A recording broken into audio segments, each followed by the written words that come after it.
আর আমাদের এই গুলো এত সুন্দর করে ঠাকুরের কথা বলে আসলে অনুপ্রাণিত হই। আমার ভাতিজা রঞ্জিত পাল, সে খুব সুন্দর আলোচনা করে প্রতিদিন অনলাইনে, সে খুব প্রাণবন্ত আলোচনা করে।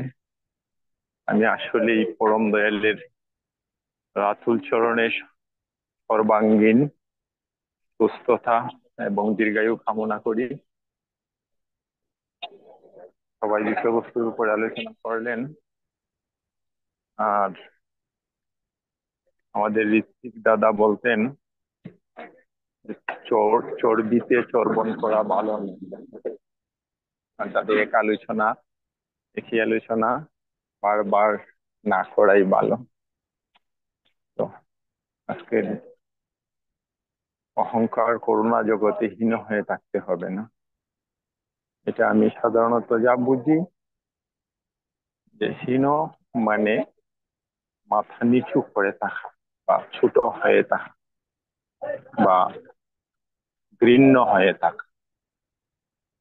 তো এই যে আমি নিস্তেজ হয়ে রইলাম, বা আমি মানুষের অবহেলার পাত্র হয়ে রইলাম, এই সবগুলোর অন্তরায় হলো আমার প্রতিহিংসা, পরশ্রী কাতরতা, এইগুলো। সোজা সোজা কথা হলো, আমার দ্বারা যদি জগতে কোনো উপকার না হয়, যাতে কোনো অকল্যাণ না হয়, সেদিকে খেয়াল রাখ। আমরা এইভাবে চলতে চেষ্টা করবো।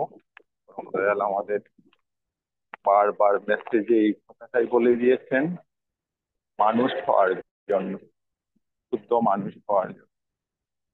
শুদ্ধ মানুষ হইতে যা যা লাগে তার মধ্যে অন্যতম হলো অপরকে ছোট না করা, অপরকে খাটো করে কোনো কথা না বলা, প্রয়োজনে নিজে ত্যাগ স্বীকার করে অপরকে বড় করে তোলা।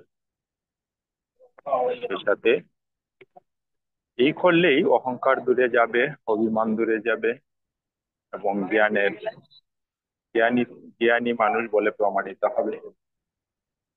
সবাইকে আনন্দিত জয়গুরু।